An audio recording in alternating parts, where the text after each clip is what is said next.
शहर कायद कराची अवाम के लिए मसाइलिस्तान बनकर रह गया है। अवाम की जिंदगी अजीरन बनकर रह गई है।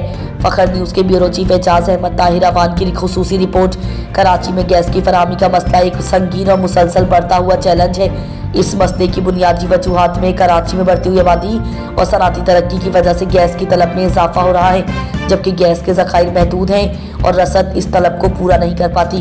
गैस की पाइपलाइंस पुराने और ख़राब हो चुके हैं, जिनकी मुरम्मत और अपग्रेडेशन की ज़रूरत है। इसकी वजह से गैस के ज़िया और फराहमी में रुकावटें पैदा होती हैं। शहर में गैस की चोरी और गैर कानूनी कनेक्शंस भी गैस की फराहमी में मसाइल पैदा करते हैं, जिससे कानूनी सार्फिन को गैस की कमी का सामना करना पड़ता है। सर्दियों में गैस की तलब बढ़ जाती है, जिससे गैस के कम दबाव या अदम दस्तयाबी का मसला बढ़ता जा रहा है। गैस की तकसीम और सप्लाई के हवाले से नाकिस हुकूमती पॉलिसीज़ और इंतज़ामी नाकामियाँ भी इस मसले की शिद्दत में इजाफा करती हैं।